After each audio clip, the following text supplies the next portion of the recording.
الرحیم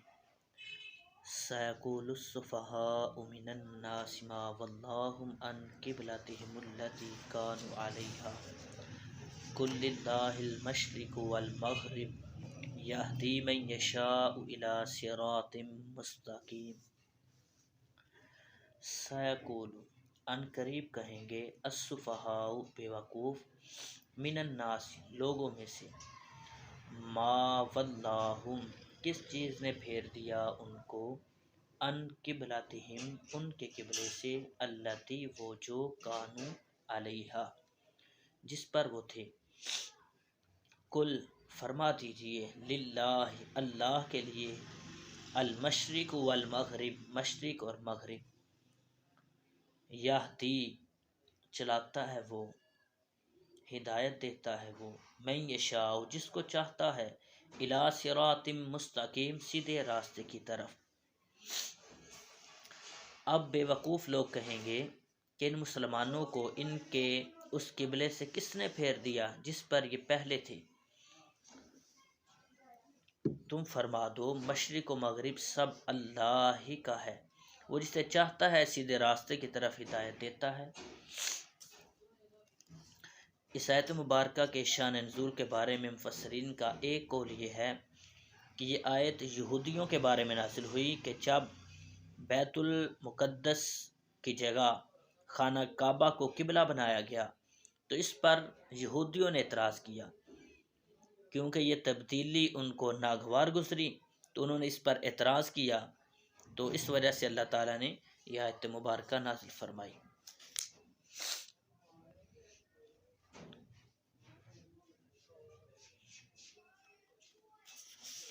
اور دوسرا قول یہ ہے کہ یہ آیت منافقوں کے بارے میں نازل ہوئی، کیونکہ انہوں نے اسلام کی طرف نہ تو اسلام کی طرف آئے اور انہوں نے اسلام کا مذاق اڑاتے ہوئے قبلہ کی تبدیلی پر اعتراض کیا، تو اس وقت یہ آیت مبارکہ نازل ہوئی کہ اب بے وقوف لوگ جو ہے مسلمانوں کو اس طرح کی باتیں کریں گے۔ اور اس آیت مبارکہ میں غیب کی خبر بھی ہے، جو کہ اللہ تعالیٰ نے پہلے سے فرما دیا کہ بے وقوف اور جاہل لوگ قبلہ کی تبدیلی پر اعتراض کریں گے۔ چنانچہ پھر ویسا ہی واقعہ ہوا کہ لوگوں نے اس پر اعتراض کیا، جو یہودی تھے، جو منافقین تھے، انہوں نے اس پر اعتراض کر دیا۔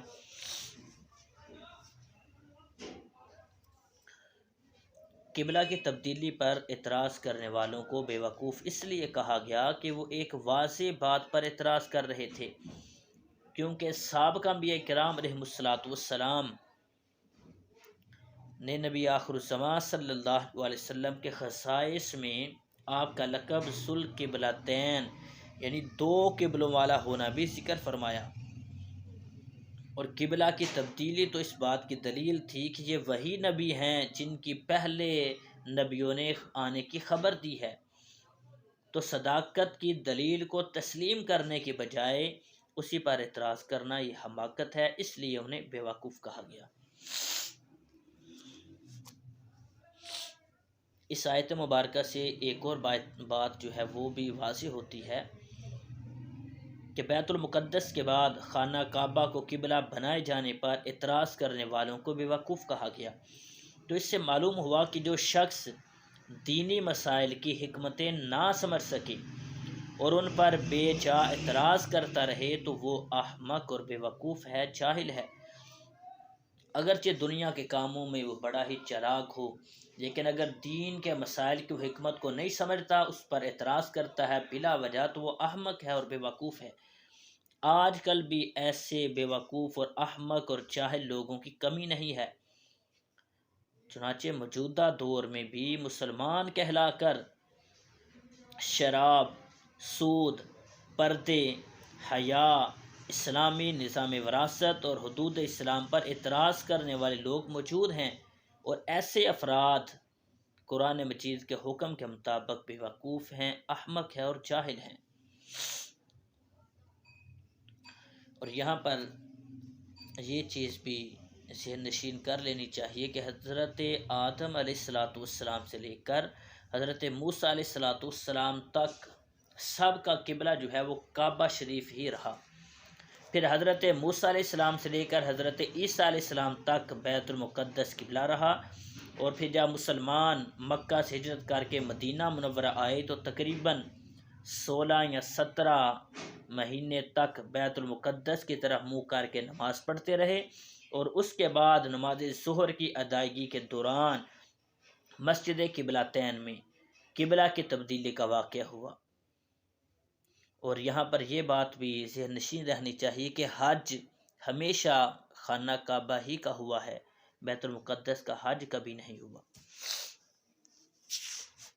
وَكَذَلِكَ جَعَلْنَاكُمْ أُمَّةً وَسَطًا لِتَكُونُوا شُهَدَاءَ عَلَى النَّاسِ وَيَكُونَ الرَّسُولُ عَلَيْكُمْ شَهِيدًا وَمَا جَعَلْنَا الْقِبْلَةَ الَّتِي كُنْتَ عَلَيْهَا إِلَّا لِنَعْلَمَ مَنْ يَتَّبِعُ الرَّسُولَ مِمَّنْ يَنْقَلِبُ عَلَى عَقِبَيْهِ وَإِنْ كَانَتْ لَكَبِيرَةً إِلَّا عَلَى الَّذِينَ هَدَى اللَّهُ وَمَا كَانَ اللَّهُ لِيُضِيعَ إِيمَانَكُمْ إِنَّ اللَّهَ بِالنَّاسِ لَرَءُوفٌ رَحِيمٌ۔ وَكَذَلِكَ، اور اسی طرح، جعلناکم بنایا ہم نے تمہیں امہ جماعت، امت، وسطاً درمیانی، لتکونوا تاکہ ہو تم شہداء گواہ، علی الناس لوگوں پر، ویکون اور ہو الرسول رسول، علیکم تمہارے اوپر، شہیدہ گواہ۔ وما اور نہیں، جعلنا ہم نے بنایا، القبلہ قبلہ، التی وہ جو، کنتا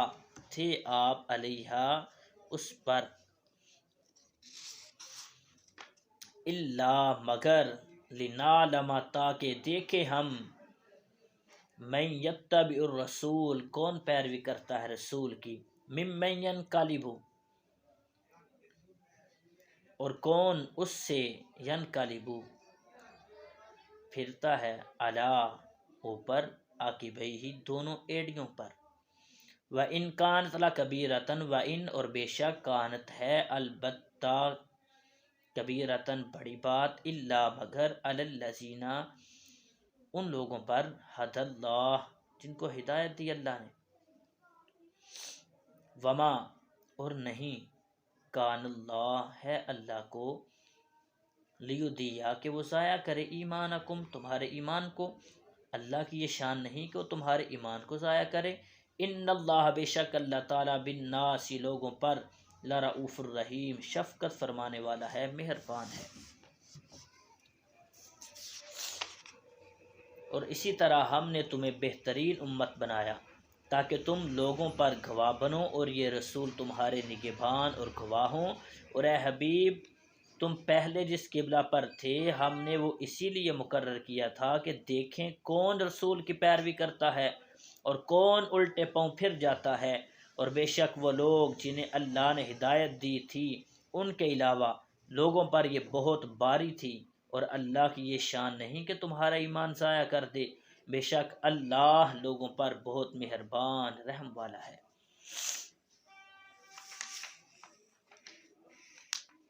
یعنی کہ آیت مبارکہ میں فرمایا جا رہا ہے کہ مسلمانوں، جس طرح ہم نے تمہیں ہدایت دی اور خانہ کعبہ کو تمہارا قبلہ بنایا، اسی طرح ہم نے تمہیں بہترین امت بھی بنایا ہے۔ حضور پر نور صلی اللہ علیہ وسلم کی امت زمانے کے لحاظ سے سب سے پیچھے ہے اور مرتبے کے لحاظ سے سب سے آگے، یعنی افضل ہے۔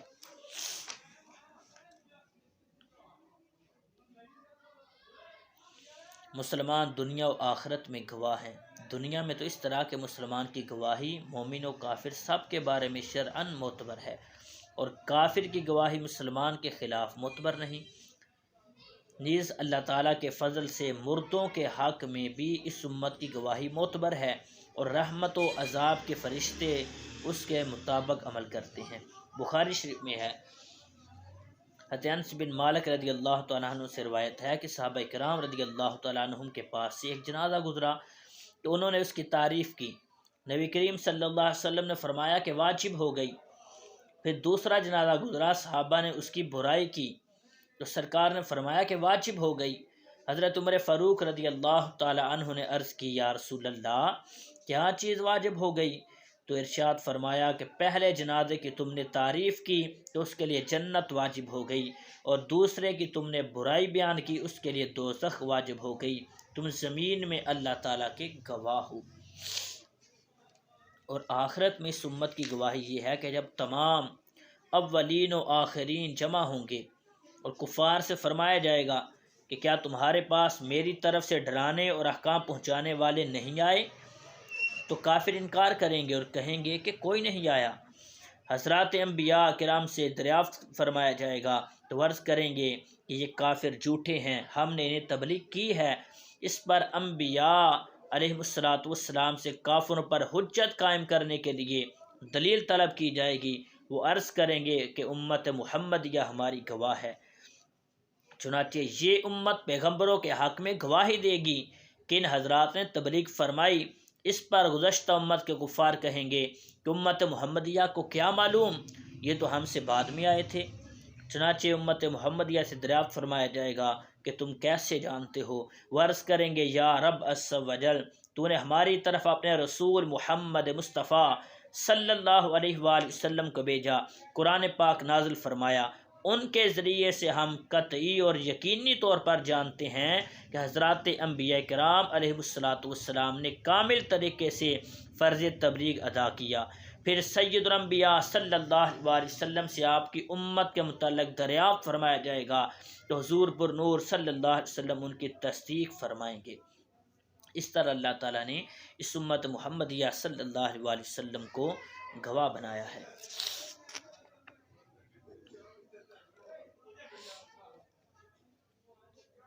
علامہ اسماعیل حقی فرماتے ہیں کہ حضور پر نور صلی اللہ علیہ وسلم کی گواہی یہ ہے کہ آپ ہر ایک کے دینی رتبے اور اس کے دین کی حقیقت پر مطلع ہیں۔ آپ صلی اللہ علیہ وسلم اس چیز سے واقف ہیں جو کسی کا دینی رتبہ بڑھنے میں رکاوٹ ہے۔ آپ صلی اللہ علیہ وسلم کو لوگوں کے گناہ معلوم ہیں۔ آپ صلی اللہ علیہ وسلم ان کے ایمان کی حقیقت، اعمال، نیکیاں، برائیاں، اخلاص اور نفاق وغیرہ کو بھی نور حق سے جانتے ہیں۔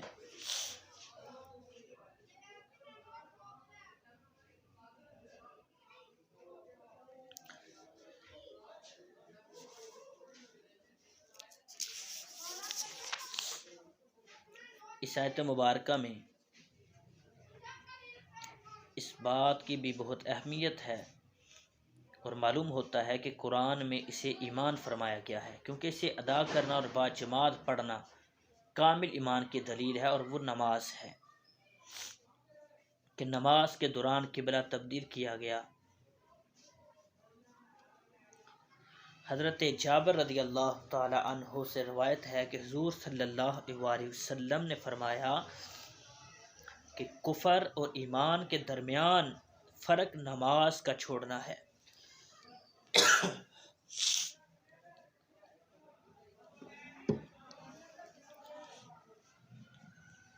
اسی طرح حضور صلی اللہ علیہ وسلم نے فرمایا کہ ہمارے اور ان کافروں کے درمیان عہد نماز ہی ہے، جس نے اسے چھوڑا تو اس نے کفر کیا۔ نبی کریم صلی اللہ علیہ وسلم نے فرمایا اسلام کی نشانی نماز ہے، تو جس نے نماز کے لیے دل کو فارغ کیا اور نماز کے تمام ارکان و شرائط، اس کے وقت اور اس کی سنتوں کے ساتھ اس پر مداومت یعنی ہمیشگی کی، تو وہ کامل ایمان والا ہے۔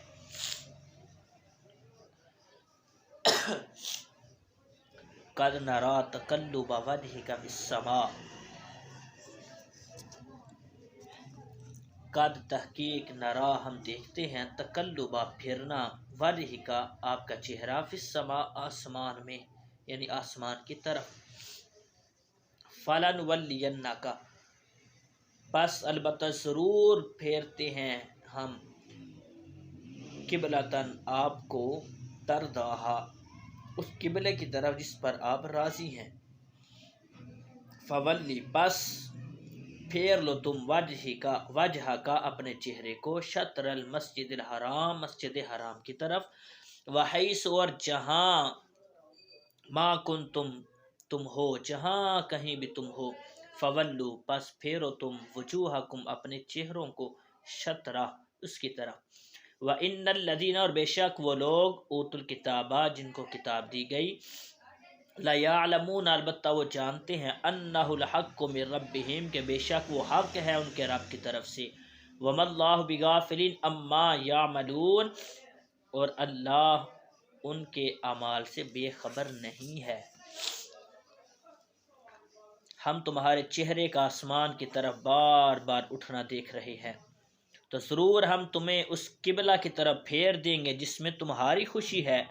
تو ابھی اپنا چہرہ مسجد حرام کی طرف پھیر دو، اور اے مسلمانوں تم جہاں کہیں ہو اپنا منہ اسی کی طرف کر لو، اور بے شک وہ لوگ جنہیں کتاب عطا کی گئی وہ ضرور جانتے ہیں کہ یہ تبدیلی ان کے رب کی طرف سے حق ہے، اور اللہ ان کے اعمال سے بے خبر نہیں ہے۔ جب حضور صلی اللہ علیہ وسلم مدینہ منورہ سے مکہ مکرمہ سے مدینہ منورہ تشریف لائے تو انہیں بیت المقدس کی طرف منہ کر کے نماز پڑھنے کا حکم دیا گیا، اور نبی کریم علیہ الصلوۃ والسلام نے اللہ تعالیٰ کے حکم کی پیروی کرتے ہوئے اسی طرح منہ کر کے نماز ادا کرنا شروع کر دی۔ البتہ حضور صلی اللہ علیہ وسلم کے قلب اطہر کی خواہش یہ تھی کہ خانہ کعبہ کو مسلمانوں کا قبلہ بنا دیا جائے۔ اس کی وجہ یہ نہیں تھی کہ بیت المقدس کو قبلہ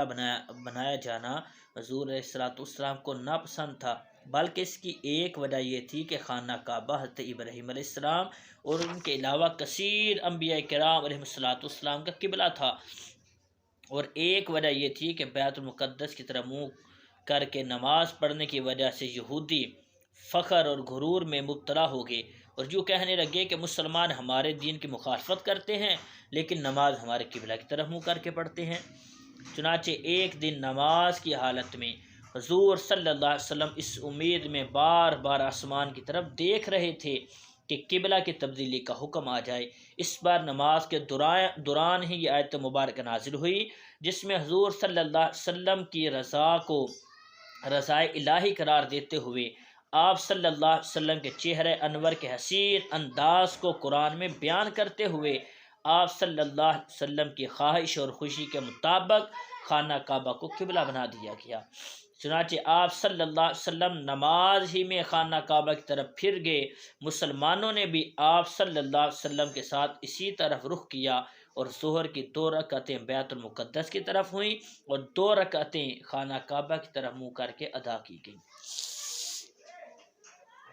اس آیت سے معلوم ہوا کہ اللہ تبارک و تعالیٰ کو اپنے حبیب صلی اللہ علیہ وسلم کی رضا بہت پسند ہے۔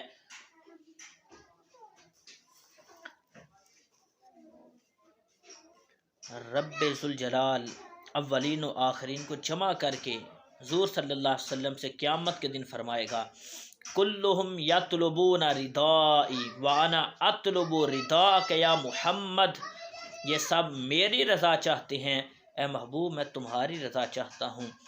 اعلیٰ حضرت فرماتے ہیں خدا کی رضا چاہتے ہیں 2 عالم، خدا چاہتا ہے رضائے محمد۔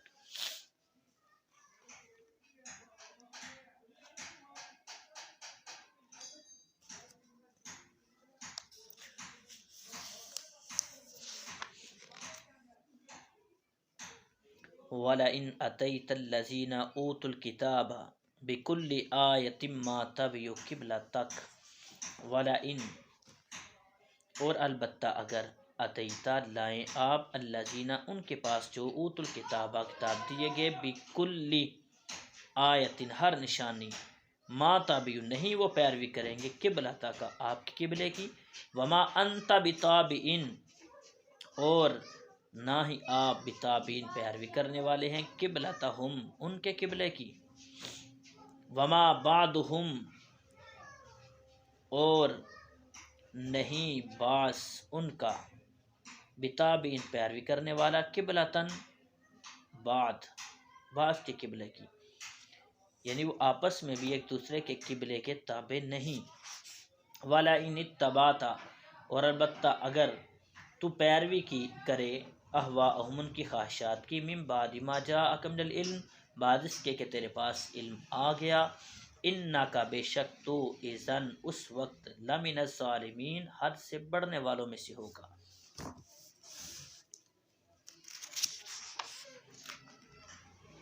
اور اگر تم ان کتابیوں کے پاس ہر نشانی لے آؤ تو بھی وہ تمہارے قبلہ کی پیروی نہ کریں گے، اور نہ تم ان کے قبلے کی پیروی کرو، اور وہ آپس میں بھی ایک دوسرے کے قبلہ کے تابع نہیں ہیں۔ اور اے سننے والے، اگر تیرے پاس علم آ جانے کے بعد تو ان کی خواہشوں پر چلا تو اس وقت تو ضرور زیادتی کرنے والا ہوگا۔ ارشاد فرمایا گیا کہ حبیب صلی اللہ علیہ وسلم جن اہل کتاب کے دلوں میں اناد، حسد، سرکشی ہے، اب ان کے پاس قبلہ کی تبدیلی کے معاملے میں اپنی سچائی پر دلالت کرنے والی ہر نشانی لے آئیں تو بھی وہ آپ کی قبلہ کی پیروی نہیں کریں گے، کیونکہ ان کا آپ کی پیروی نہ کرنا کسی شعبے کی وجہ سے نہیں جسے دلیل بیان کر کے ظاہر کیا جا سکے، بلکہ وہ آپ سے اناد رکھنے اور حسد کرنے کی وجہ سے ایسا کرتے ہیں، حالانکہ وہ اپنے کتابوں میں موجود آپ کی یہ شان جانتے ہیں کہ قبلہ کی تبدیلی کے معاملے میں آپ حق پر ہیں۔ حسد انسان کو حق سے اندھا کر دیتا ہے۔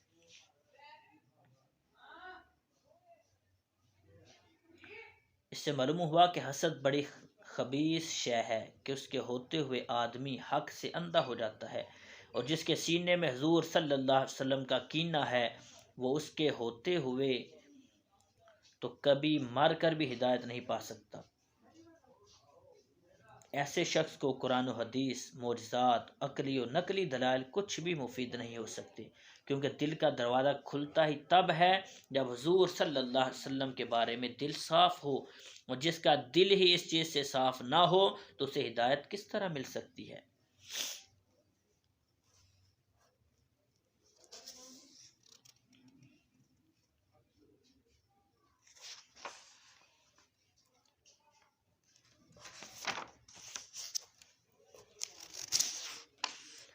الذین آتیناہم الکتاب یعرفونہ کما یعرفون ابناءہم وَإِنَّ فَرِيقًا مِّنْهُمْ لَيَكْتُمُونَ الْحَقَّ وَهُمْ يَعْلَمُونَ۔ الذین، جو لوگ، آتیناہم الکتاب، جن کو ہم نے کتاب دی، یعرفونہ، وہ پہچانتے ہیں آپ کو، کما یعرفون، جیسے پہچانتے ہیں وہ ابناءہم، اپنے بیٹوں کو، وَإِنَّ، اور بے شک، فریقاً، ایک گروہ، منہم، ان میں سے، لیکتمون الحق، البتہ وہ چھپاتے ہیں حق کو، وہم یعلمون، حالانکہ وہ جانتے ہیں۔ وہ لوگ جنہیں ہم نے کتاب عطا فرمائی ہے وہ اس نبی کو ایسا پہچانتے ہیں جیسے وہ اپنے بیٹوں کو پہچانتے ہیں، اور بے شک ان میں ایک گروہ جان بوجھ کر حق چھپاتا ہے۔ اس سے مراد یہ ہے کہ گزشتہ آسمانی کتابوں میں ہمارے نبی آخر الزمان حضرت محمد مصطفیٰ صلی اللہ علیہ وسلم کے اوصاف، فضیلتیں، عظمت و شان ایسے واضح اور صاف بیان کیے گئے جن سے علماء اہل کتاب کو حضور صلی اللہ علیہ وسلم کے خاتم الانبیاء ہونے میں کچھ شک و شبہ باقی نہیں رہ سکتا۔ وہ حضور صلی اللہ علیہ وسلم کے اس منصب عالی کو کامل یقین کے ساتھ جانتے ہیں۔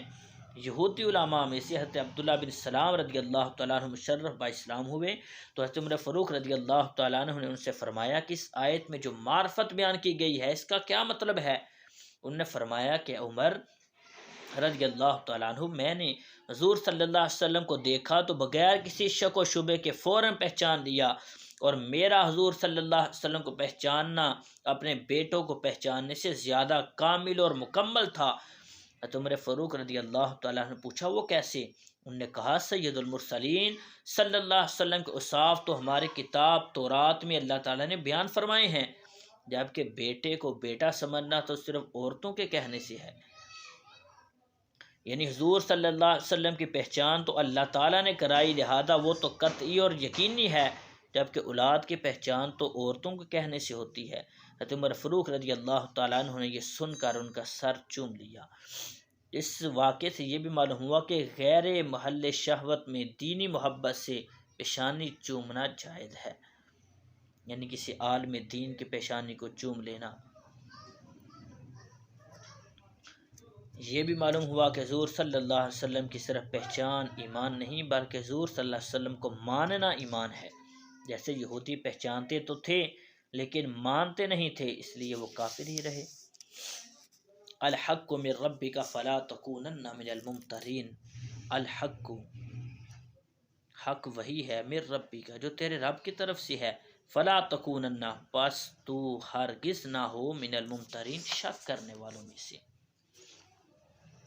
قبلہ کی تبدیلی اللہ تعالیٰ کی طرف سے ہے، لہذا حق ہے تو اس میں شک نہ کیا جائے۔ یوں ہی اللہ تعالیٰ کی طرف سے آنے والا ہر حکم حق ہے، اگرچہ اس کی حکمت ہمیں سمجھ نہ آئے،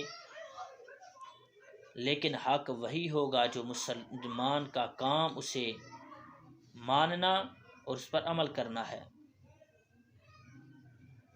جو اللہ تعالیٰ کی طرف سے حکم ہے وہ حق ہے، اور مسلمان کا کام ہے اسے ماننا، اس پر عمل کرنا۔ کسی بھی طرح کے حالات میں اس میں شک کرنے کی گنجائش نہیں ہے۔ ان آیت مبارکہ میں اللہ تعالیٰ نے حضور صلی اللہ علیہ وسلم کی عظمت و شان اس انداز سے بیان کی ہے کہ جب حضور صلی اللہ علیہ وسلم مکہ مکرمہ سے خانہ کعبہ کو چھوڑ کر مدینہ طیبہ تشریف لائے تو نبی پاک صلی اللہ علیہ وسلم چونکہ اس وقت بیت المقدس کی طرح مسجد اقصی کی طرح منہ کر کے نماز پڑھتے تھے، تو سرکار علیہ الصلوۃ والسلام چاہتے تھے کہ خانہ کعبہ ہمارا قبلہ بن جائے۔ تو جیسے نبی پاک علیہ الصلوۃ والسلام کے رضا تھی، جیسے ہمارے نبی کی خواہش تھی، جیسے ہمارے حضور علیہ الصلوۃ والسلام کا دل چاہتا تھا، اللہ تعالیٰ نے وہ کام ویسے ہی کر دیا اور نماز میں حکم دے دیا کہ آپ اب خانہ کعبہ کی طرف منہ کر کے نماز ادا کریں۔ تو اس سے نبی پاک صلی اللہ علیہ وسلم کی عظمت و شان کا پتہ چلتا ہے کہ نبی پاک جو چاہتے تھے اللہ تعالیٰ ویسے ہی فرماتا ہے۔ خدا کی رضا چاہتے ہیں دو عالم، خدا چاہتا ہے رضائے محمد صلی اللہ علیہ وسلم۔ اللہ تعالیٰ ہم سب کو نبی کریم علیہ الصلوۃ والسلام کی محبت عطا فرمائے۔ وما توفیق الا باللہ۔